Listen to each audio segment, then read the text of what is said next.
Movie ಮಸ್ತ್ ಆಗಿದೆ bro. ಬೆಳಗ್ಗೆ 6:30 ಇದ್ದಿ ಶೋ, ಬಟ್ ನಾವ್ ಇದ್ದಿರೋದು ಎಷ್ಟು ಗಂಟೆಗೆ ಅಂತಂದ್ರೆ 3 ಗಂಟೆಗೆ. ನಿದ್ದೆ ಬರಲ್ಲ ಬ್ರೋ. ನಾನ್ ಸುದೀಪ್ ಅವ್ರ ಅಭಿಮಾನಿ. ಅವ್ರ ಬಾಸ್ ಮೂವಿ ಇದೆ ಅಂತಂದ್ರೆ ನಿದ್ದೆ ಬರಲ್ಲ. ಬೆಳಿಗ್ಗೆ 3 ಗಂಟೆಗೆ ಎದ್ದು ಸ್ನಾನ ಎಲ್ಲ ಮಾಡ್ಕೊಂಡು ಬಂದು ಸಿನಿಮಾ ನೋಡಿದ್ವಿ. ಸಿನಿಮಾ ಇಲ್ಲಿ ಬತ್ತಿದಂಗೆ ಗ್ರೌಂಡ್ ಅಲ್ಲೇನೆ ನಮ್ಗೆ ಹಬ್ಬದ ತರ ಫೀಲ್ ಆಗ್ಬಿಡ್ತು. ಪಟಾಕಿ ಹೊಡಿಯೋದು, ಹೂನಾರ ಮತ್ತೆ ಶೌಟ್ ಮಾಡೋದು ಎಲ್ರು ಮಸ್ತ್ ಆಗಿತ್ತು. ಇನ್ನ ಥಿಯೇಟರ್ ಒಳಗಡೆ ಎಂಟ್ರಿ ಕೊಟ್ವಿ, ಅವಾಗ ಇನ್ನೂ ಮಸ್ತ್ ಆಗಿತ್ತು. BGM ಅಲ್ಲೇನೆ ತಿಂದಾಕ್ಬಿಟ್ಟಿದ್ದಾರೆ ಅಜನೀಶ್ ಅಣ್ಣ ಅವರು. ಮಸ್ತ್ ಆಗಿದೆ ಬ್ರದರ್. ಇನ್ನು ಯಾರ್ಯಾರು ಮೂವಿ ನೋಡಿಲ್ಲ ಅವ್ರಿಗೆಲ್ಲ ಹೇಳಲಿಕ್ಕೆ ಇಷ್ಟಪಡ್ತೀರಾ?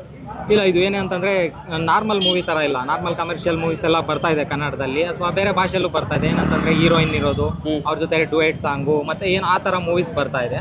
ಬಟ್ ಈ ಮೂವಿಲಿ ನೋಡಿ, ಸುದೀಪ್ ಅವ್ರಿಗೆ ಹೀರೋಯಿನ್ ಇಲ್ಲ, ಮೂವಿ ಹೇಗ್ ಮಾಡ್ಬೇಕು, ಹೀರೋಯಿನ್ ಇಲ್ದಂಗೆ ಹೇಗ್ ಮಾಡ್ಬೇಕು ಅಂತ ತೋರಿಸಿದ್ದಾರೆ. ಹೇಗ್ ಮಾಡ್ಬೇಕು ಅಂತ ವಿಜಯ್ ಕಾರ್ತಿಕೇಯ ಅವರು 2ನೇ ಮೂವಿಲೇನೆ ಕನ್ನಡ ಡೈರೆಕ್ಟರ್ಸ್ಗಾಗ್ಲಿ ಅಥವಾ ನಮ್ಮ ದಕ್ಷಿಣ ಭಾರತದ ಡೈರೆಕ್ಟರ್ಸ್ಗೆ ಯಾವ ರೀತಿ ತೋರಿಸ್ಬೇಕು ಒಬ್ಬ ಹೀರೋನ, ಸ್ಟಾರ್ ಹೀರೋನ ಅಂತ ಹೇಳ್ಕೊಟ್ಟಿದ್ದಾರೆ ಎಲ್ರಿಗೂ. ಓಕೆ ಸರ್, ಎಷ್ಟು ಕೊಡ್ತೀರಾ out of 5 ratings? Out of 4.5 ಕೊಡ್ಬೋದು. ಎಲ್ಲ ಚೆನ್ನಾಗಿದೆ. ಓಕೆ, ಲಾಸ್ಟ್ ಒಂದು ಕಿಚ್ಚ ಬಾಸ್ ವಿಡಿಯೋ ನೋಡಿದ್ರೆ ಹೇಳಕ್ಕೆ ಇಷ್ಟಪಡ್ತೀರಾ? ಅದೇ ಸರ್, ಅವರು ಆಕ್ಟಿಂಗ್ ಅಲ್ಲಿ ತಿಂದಾಕ್ಬಿಡ್ತಾರೆ. ಅವ್ರಿಗೆ ಹೇಳಕ್ಕೆ ಆಗೋದಿಲ್ಲ ಏನೂನು.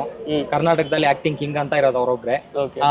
ನಾವು ರಾಜ್ಕುಮಾರ್ ಅವ್ರನ್ನ ನೋಡಿದ್ವಿ. ಅದಾದ್ಮೇಲೆ ಆಕ್ಟಿಂಗ್ ಅಲ್ಲಿ ಎಲ್ರು ಸಿನಿಮಾ ಮಾಡ್ತಾರೆ, ಬಟ್ ಆಕ್ಟಿಂಗ್ ಅಲ್ಲಿ ಆ ರೀತಿ ಹುಚ್ಚಿರೋದು, ಸಿನಿಮಾ ಮೇಲೆ ಪ್ಯಾಷನ್ ಇರೋದು ಅಂತಂದ್ರೆ ಸುದೀಪ್ ಅವ್ರಿಗೆ.